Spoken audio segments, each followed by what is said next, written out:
So, yun, what's up mga karug? So, ngayong araw na to, alamin natin yung issue ng Foodpanda na kung totoo nga bang kinukuha ng Foodpanda yung tip ng mga Foodpanda rider, kung totoo nga ba yun o hindi. So, ngayong araw, alamin natin siya ngayon, papakita ko sa inyo kung totoo ba o hindi.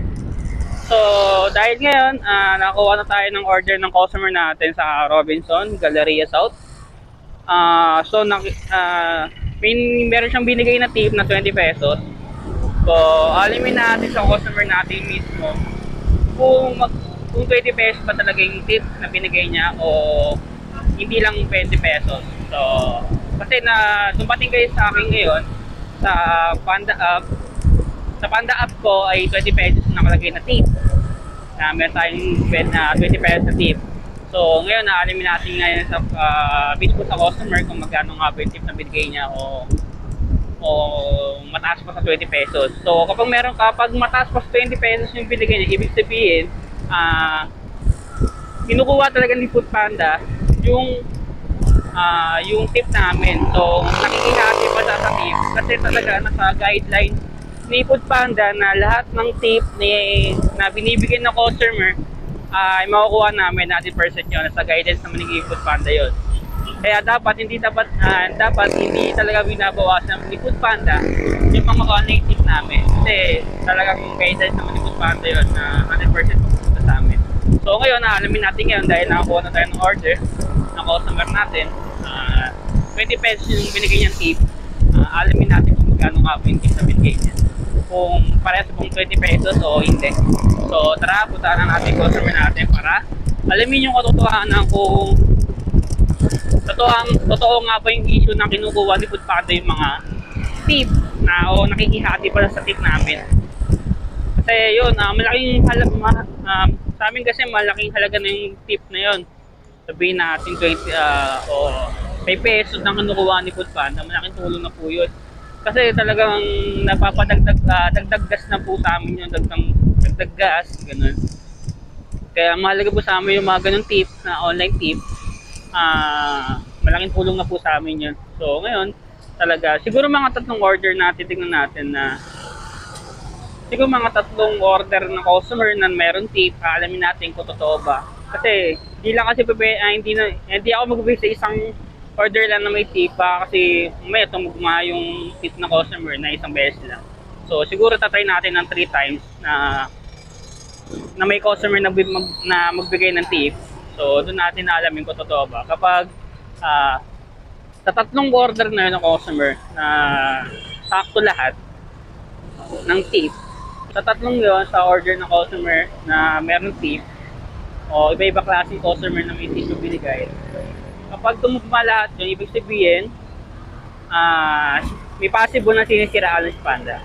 Pero kung ngayon, alamin natin ngayon kung totoo nga ba kung sinisiraan lang ba si Panda o talaga si Panda na po talaga si Panda yung sumisira sa pangalan niya.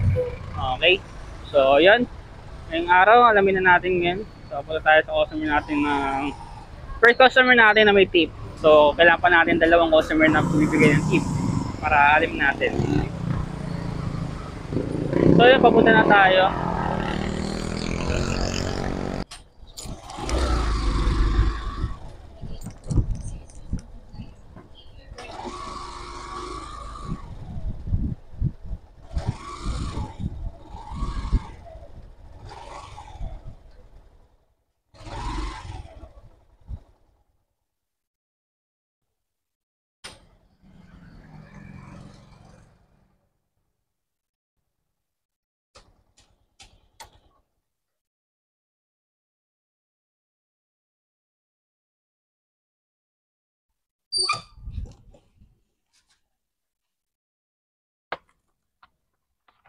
Tao po.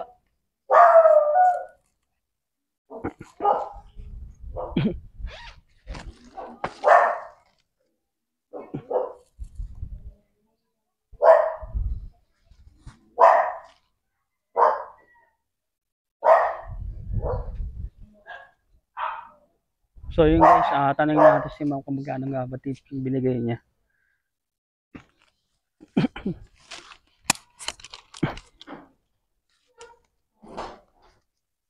Ma'am, pwede po mong tanong, magkano po ba bibigyan yung tip sa all 20? Okay po. Sakto po. Kasi may issue po kasi panda kayo, ma'am, na kinukuha niya po yung tip na hinahati niya. Kaya gusto sana alamin. Okay.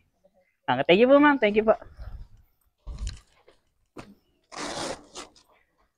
So yun guys, sakto yung ano niya. Binigay na tip. So kay Panda rin sakto rin yung tip na dumating sa atin. So yun, wala tayong issue doon. So alamin natin sa susunod na customer natin na may tip din na bibigay.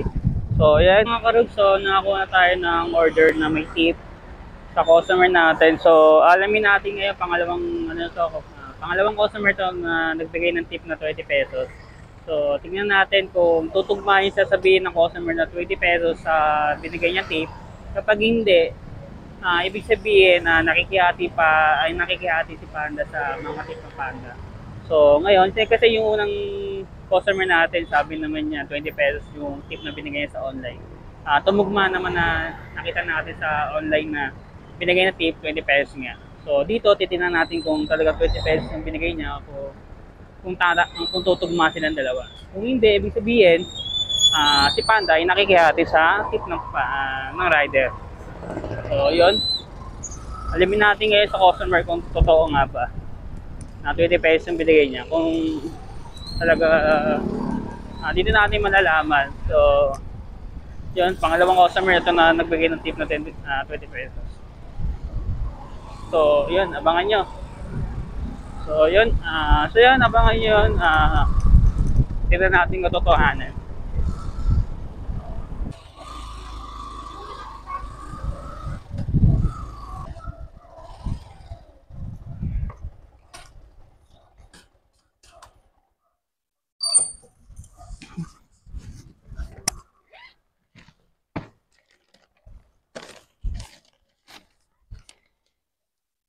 Pwede po tanong ma'am, magkano po kayo binigay yung tip sa Panda? Bakit? Baka kasi may issue po si Panda kayo ma'am. 20 po? Okay po. Thank you.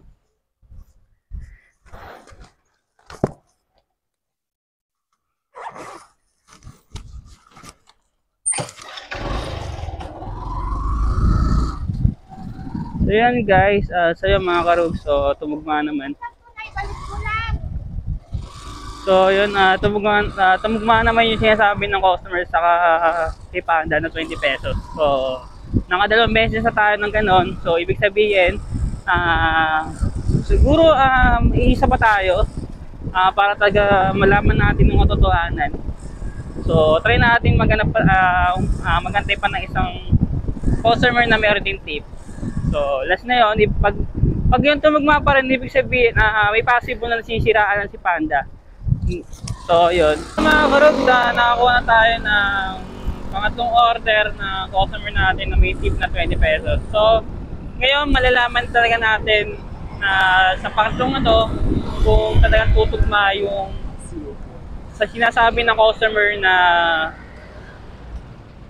sinasabi ng customer na 20 pesos lang yung pinigay niya.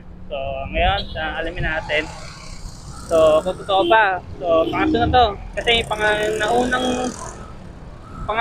naunang mga customer natin ay tumugma naman. So, ngayon, pangatlo na. So, malalaman natin ngayon kung talagang totoo ba yung sinasabi ng iba na baka sisiraan lang o talaga bang kinukuha ni Foodpanda yung mga kinukupitan ni Foodpanda yung mga tip ng mga rider. So ngayon, tara na.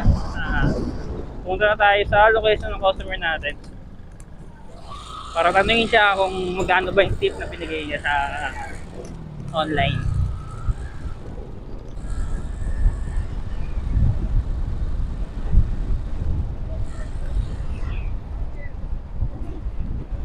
So yun, nandito na tayo. May clinic ba dito? Ito nga, clinic dito.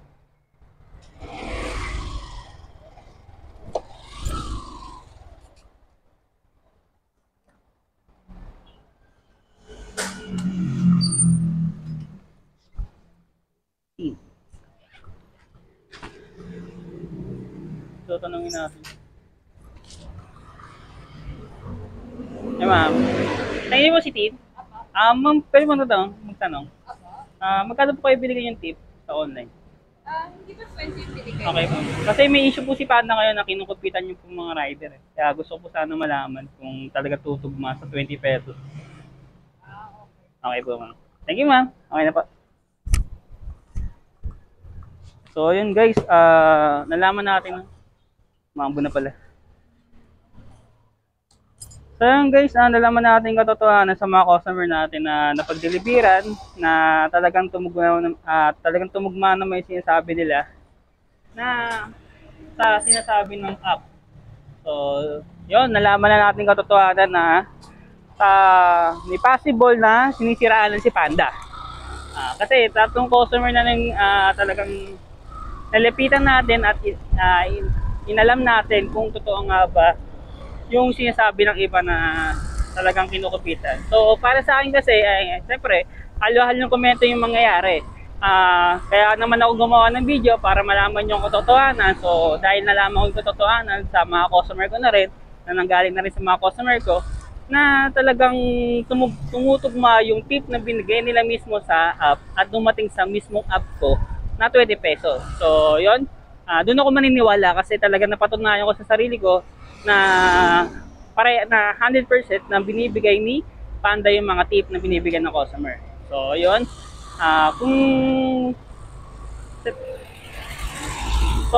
Yun lang naman yung para sa video nito na nalaman natin at nalaman ko rin na bilang isang rider na 100% na binibigay ni Panda yung mga tip ng customer.